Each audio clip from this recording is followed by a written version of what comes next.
Chapter 4. What John Rance Had to Tell. It was 1 o'clock when we left No. 3 Lauriston Gardens. Sherlock Holmes led me to the nearest telegraph office, whence he dispatched a long telegram. He then hailed a cab and ordered the driver to take us to the address given us by Lestrade. "There's nothing like first-hand evidence," he remarked. "As a matter of fact, my mind is entirely made up upon the case, but still we may as well learn all that is to be learned." "You amaze me, Holmes," said I. "Surely you're not as sure as you pretend to be of all these particulars which you gave?" "There's no room for a mistake," he answered. "The very first thing which I observed on arriving there was that a cab had made 2 ruts with its wheels close to the curb. Now, up to last night, we have had no rain for a week, so that those wheels which left such a deep impression must have been there during the night. There were the marks of the horse's hoofs, the outline of one which was far more clearly cut than that of the other 3, showing that there was a new shoe.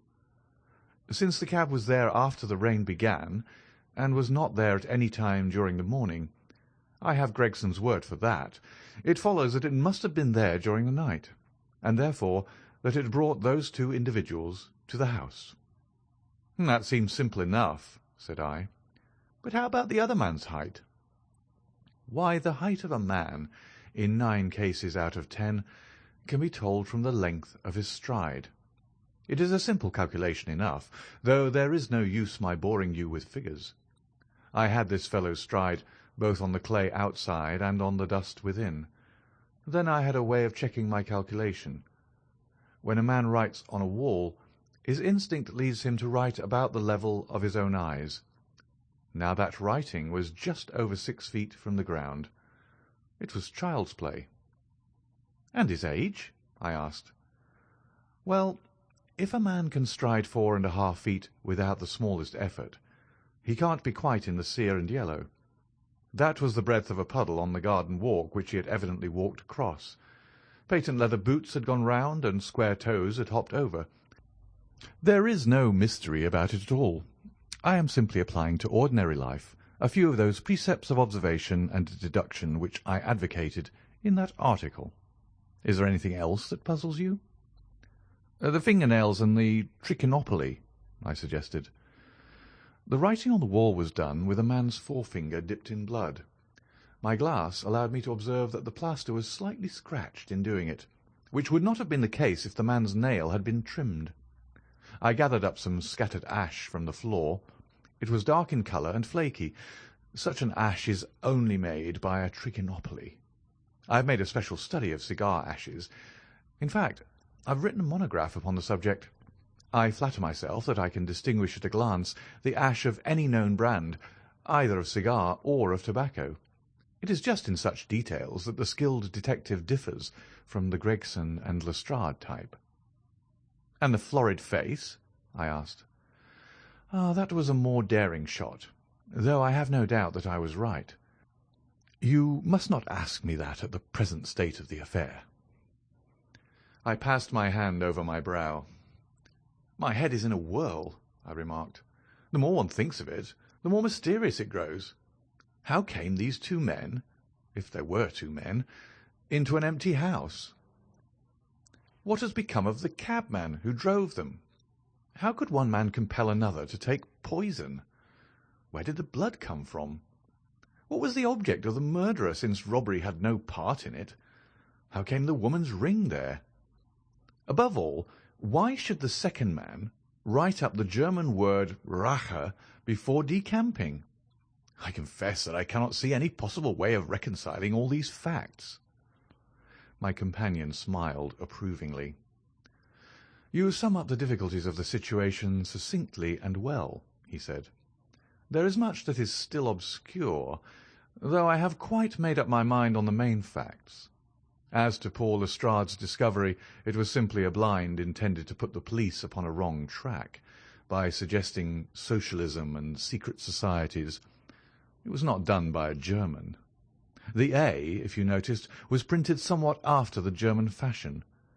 Now, a real German invariably prints in the Latin character, so that we may safely say that this was not written by one, but by a clumsy imitator who overdid his part. It was simply a ruse to divert inquiry into a wrong channel. I'm not going to tell you much more of the case, Doctor. You know, a conjurer gets no credit when once he has explained his trick, and if I show you too much of my method of working, you will come to the conclusion that I am a very ordinary individual after all." "I shall never do that," I answered. "You've brought detection as near an exact science as it ever will be brought in this world."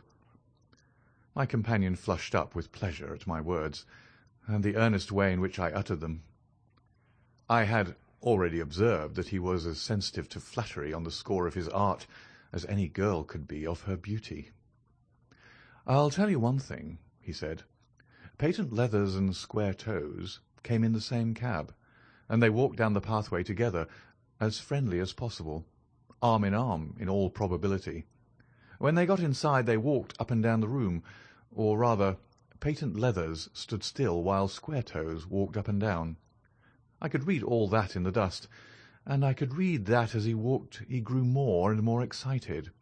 That is shown by the increased length of his strides. He was talking all the while, and working himself up, no doubt, into a fury. Then the tragedy occurred. I've told you all I know myself now, for the rest is mere surmise and conjecture. We have a good working basis, however, on which to start. We must hurry up, for I want to go to Halle's concert to hear Norman Neruda this afternoon." This conversation had occurred while our cab had been threading its way through a long succession of dingy streets and dreary byways.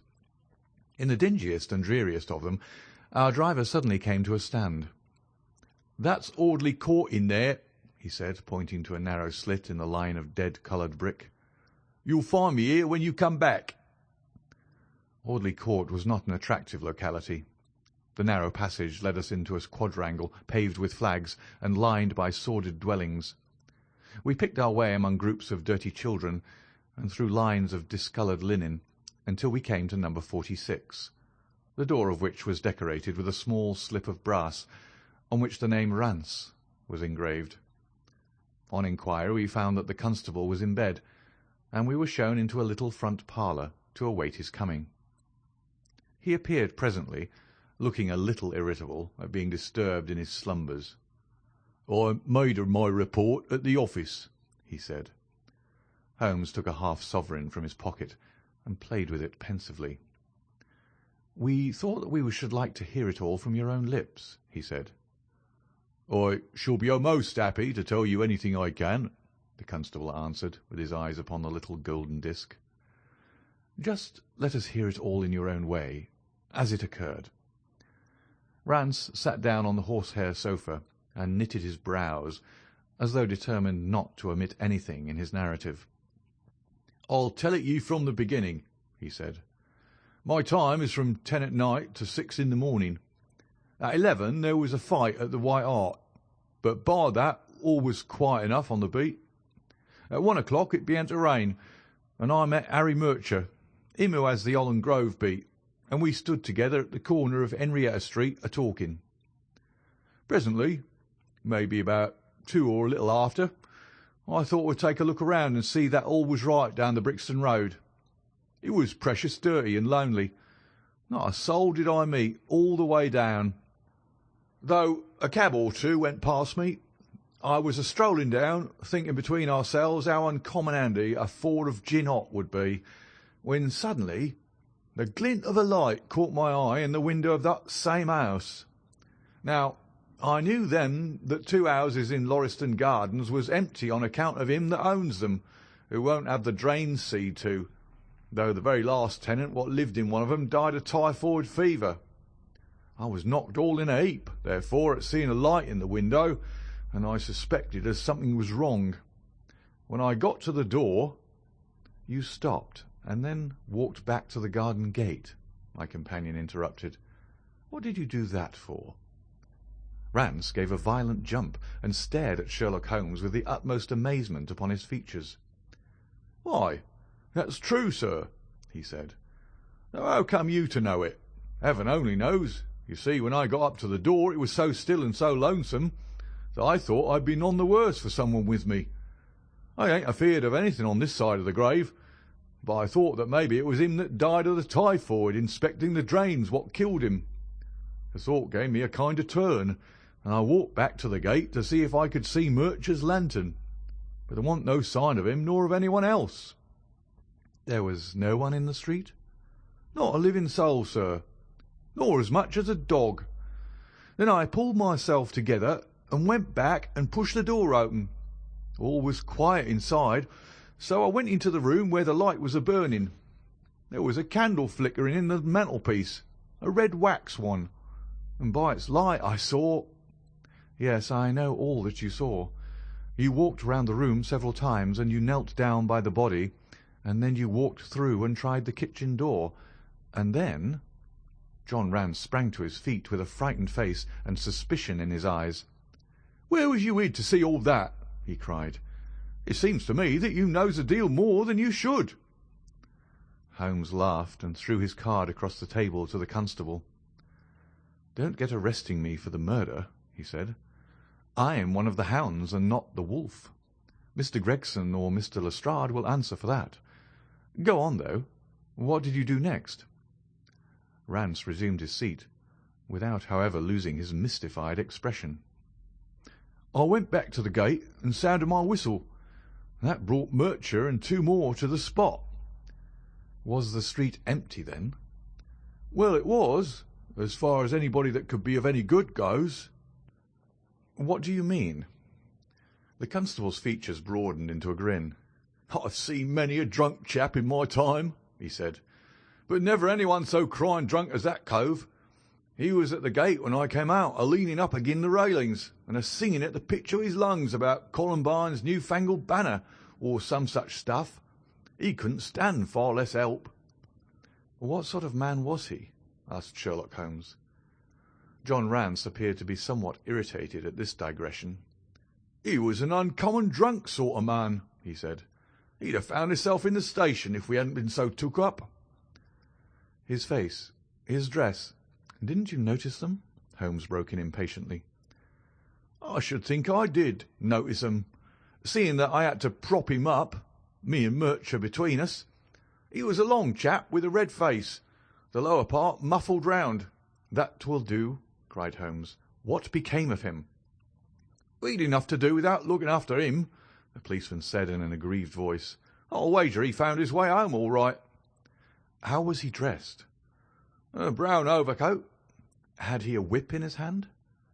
"A whip? No." "He must have left it behind," muttered my companion. "You didn't happen to see or hear a cab after that?" "No." "There's a half-sovereign for you," my companion said, standing up and taking his hat. "I'm afraid, Rance, that you will never rise in the force. That head of yours should be for use as well as ornament. You might have gained your sergeant's stripes last night. The man whom you held in your hands is the man who holds the clue of this mystery and whom we are seeking. There is no use of arguing about it now. I'll tell you that it is so. Come along, Doctor." We started off for the cab together, leaving our informant incredulous, but obviously uncomfortable. "The blundering fool," Holmes said bitterly as we drove back to our lodgings. "Just to think of his having such an incomparable bit of good luck and not taking advantage of it. I'm rather in the dark still. It's true that the description of this man tallies with your idea of the second party in this mystery, but why should he come back to the house after leaving it? That is not the way of criminals. The ring, man, the ring. That was what he came back for. If we have no other way of catching him, we can always bait our line with the ring. I shall have him, Doctor. I'll lay you 2-to-1 that I have him. I must thank you for it all. I might not have gone but for you, and so have missed the finest study I have ever come across.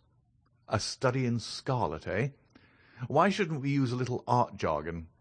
There's the scarlet thread of murder running through the colourless skein of life, and our duty is to unravel it, and isolate it, and expose every inch of it. And now for lunch, and then for Norman Neruda. Her attack and her bowing are splendid. What's that little thing of Chopin she plays so magnificently? Tra-la-la-lee-ra-la-lay. Leaning back in the cab, this amateur bloodhound caroled away like a lark, while I meditated upon the many-sidedness of the human mind. End of chapter 4.